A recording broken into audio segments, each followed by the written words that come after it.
What if I told you that the most terrifying thing about The Shining isn't the twins in the hallway, the blood in the elevator, or even Jack Nicholson's unhinged face behind a splintered door?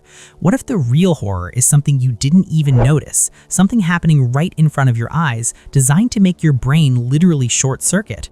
Stanley Kubrick didn't just make a movie about a haunted hotel, he built a psychological trap. He built rooms with windows that shouldn't exist. Today, we're going deep. We're breaking down the hidden meanings, the secret history of The Shining, and the chilling reason why Jack Torrance was always and will always be the caretaker. If you think you know this movie, think again, because by the end of this deep dive, you'll realize that the Overlook is a place where time doesn't exist, and once you check in, you never truly leave. Chapter 1: Recursion and the Photo.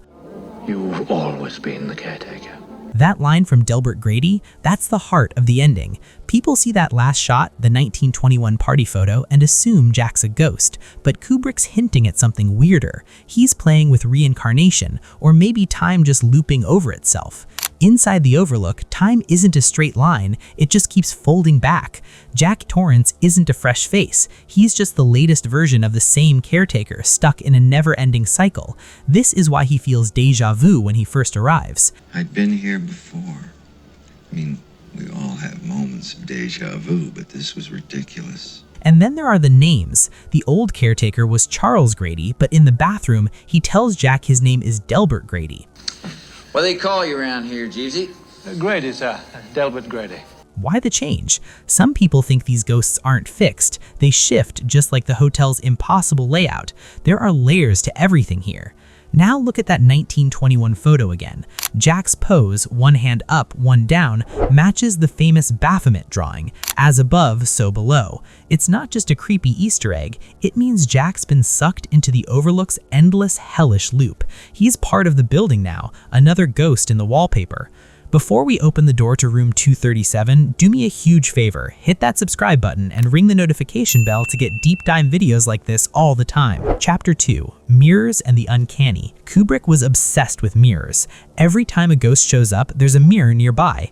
Jack chats with Lloyd the bartender, you see it in the glass. He talks to Grady in the bathroom, mirrors everywhere. Even red rum only makes sense in the mirror. Mirrors mean doubles. In psychology, that's the uncanny, when something feels familiar and wrong at the same time. The Overlook is basically a giant mirror showing everyone their dark side. For Jack, that means turning into a killer. For Danny, it's Tony, the little voice in his mouth. And here's a detail most people miss. Jack's typewriter changes color during the movie. He starts with a light tan machine and ends with a blue-gray one. Did you even catch that?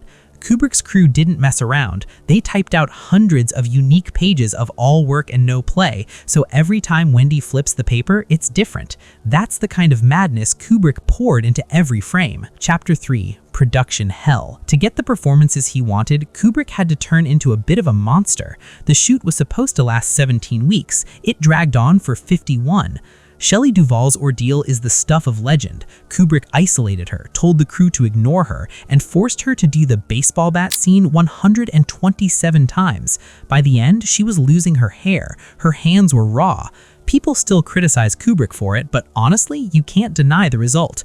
Duvall's performance is pure nerves. Wendy isn't just movie scared, she's genuinely traumatized. I was really in and out of ill health. Jack Nicholson got the opposite treatment. Kubrick let him ad-lib. Here's Johnny! That line wasn't in the script. Nicholson stole it from The Tonight Show with Johnny Carson. Kubrick, who'd been living in England for years, didn't even get the reference, but he kept it because Nicholson's delivery was so demonic. Now, cinematography. Before The Shining, most camera shots were either fixed or handheld, but then came Garrett Brown's Steadicam, a harness that made shots smooth as silk. Kubrick saw it and immediately knew this is how you film a ghost. In The Shining, the Steadicam isn't just a tool, it's a presence. It glides behind Danny's tricycle, hugging the floor, whipping around corners at breakneck speed. That sound, the wheels rumbling over hardwood, then crunching on carpet, Kubrick obsessed over it. It sets a rhythm, life, death, life, death. It gets under your skin and keeps you tense, heartbeat for heartbeat. Chapter 4: King versus Kubrick. To really get the movie, you've got to look at the weird tension between Stephen King and Stanley Kubrick. King came up with the idea for The Shining while staying at the Stanley Hotel in Boulder. It was October 30th, the night before the place shut down for winter, and he and his wife were literally the only guests. Just picture it. Empty, echoing hallways, and the feeling that any second a snowstorm could lock you inside for months. The title of The Shining actually comes from that John Lennon song, Instant Karma. The line goes, "We all shine on." For King, this was a ghost story about a man fighting his alcoholism, about a family just trying to survive. Then Kubrick steps in, tosses King's script in the trash, and says, nope, I'm not making a simple ghost story. He wanted to dig into bigger stuff, the white man's burden, Native American genocide, and the way evil keeps repeating itself. King hated Kubrick's movie for ages. He thought Nicholson looked unhinged right from the start, while in the book, Jack's supposed to be a decent guy who slowly falls apart. Kubrick saw it differently. He wanted the Overlook to be more than just haunted. It's a predator, almost alive, that eats people up. And that psychic thing, The Shining, that's the ability to sense the leftovers of past horrors. The Overlook just soaks it all up. But here's the big question. Does Jack have the shine too? Think about it. Jack's an alcoholic. He says he's sober for 5 months, sometimes 3 years depending on who he's talking to. Here's to 5 miserable months on the wagon. We don't drink. Well, then you're in luck. When he gets to the hotel, he's dry. The longer he stays sober, the more his psychic senses wake up. He's not just seeing ghosts because he's nuts. He's tuning in to the Overlook's twisted broadcast. The hotel didn't really want Jack, it wanted Danny. Jack was just the tool, the blunt instrument to get to the real target. I think we should discuss Danny. Chapter 5, Genocide and Symbolism. One of the most famous theories out there is that The Shining is really about the genocide of Native Americans. Once you start looking for the clues, they're everywhere. Mr. Ullman spells it out. The hotel was built on an Indian burial ground.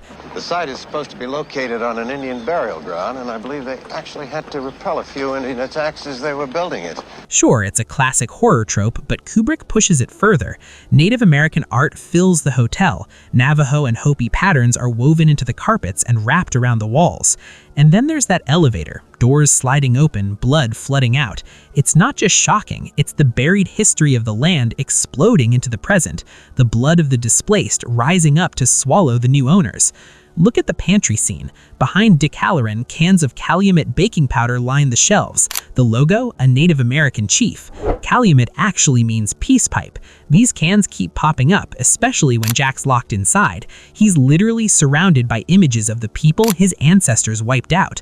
And then there's the white man's burden line. White man's burden, Lloyd, my man. White man's burden. That's a direct nod to Kipling's poem about imperialism. Jack isn't just a father losing his mind, he's part of the endless cycle of violence and conquest. He's the caretaker of a legacy built on blood. I wish we could stay here forever. Ever. Some people think Kubrick hid an apology for faking the Apollo 11 moon landing in the film. They point to Danny's Apollo 11 sweater and the fact that room 237 matches the distance from Earth to the moon, roughly 237,000 miles. Drop your own theory. Did Kubrick fake the moon landing? In the bathroom scene with Danny, there's a dopey sticker on the door. After Danny's first vision, it's gone. It's a tiny detail, but it says a lot. Danny's innocence has vanished. He's no longer just a kid. Now he's Doc, the name Dick Halloran gives him. The hotel forced Danny to grow up in a single afternoon. Believe these theories or don't, that's kind of the point.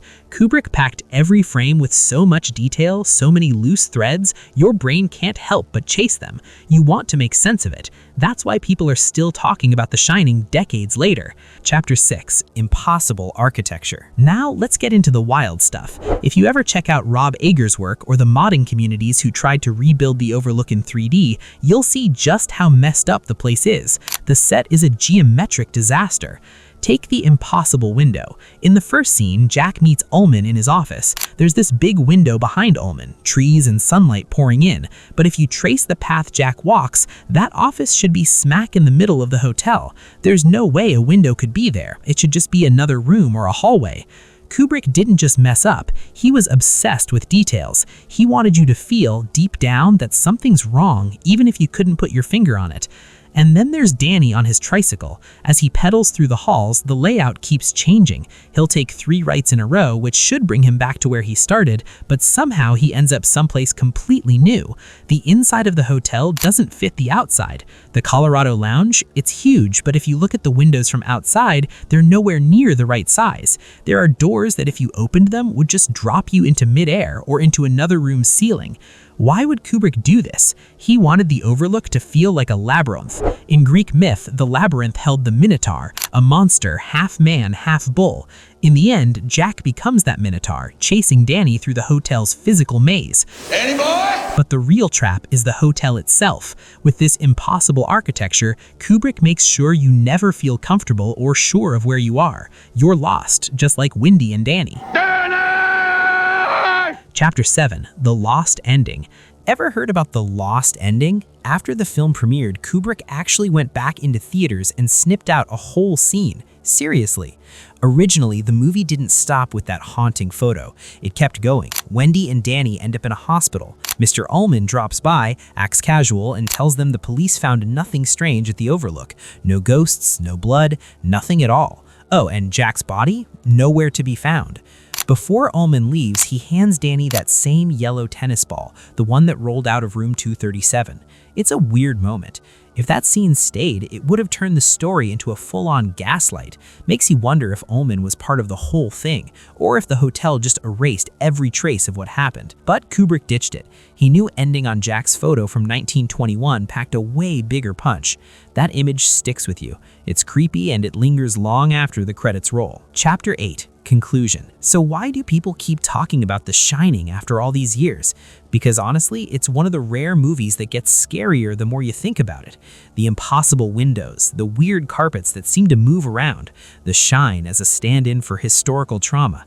All these details build up this unsolved mystery that just keeps gnawing at you. Maybe the real answer is all of it. The Overlook isn't just a haunted hotel. It's a place where every horror from the past is happening all at once. Hallways that never end, a bar that never closes, the caretaker always there, always watching. The Shining is the ultimate puzzle box. It dares you to watch, pause, rewind, and pick it apart until sunrise. It's a reminder that the things we ignore or overlook are the ones that come back to haunt us the hardest. Kubrick didn't just flip the horror genre on its head, he changed how we watch movies, period. He gave us a film that's really more of a riddle, one people are still trying to solve decades later. He proved you don't need monsters lurking in the shadows. Sometimes the scariest moments happen in the brightest rooms, in a fancy bathroom or a glittering ballroom. Now, I want to hear what you think. Was Jack a reincarnated soul trapped in the hotel, or just a guy who lost his mind? And what's your favorite impossible thing about the Overlook? Drop your theories in the comments. I'm reading the best ones. If you made it to the end, you're a real film lover. Hit like, share this with a horror fan, and make sure you're subscribed. And if you want more deep dives like this, tap the next video on your screen. Thanks for watching.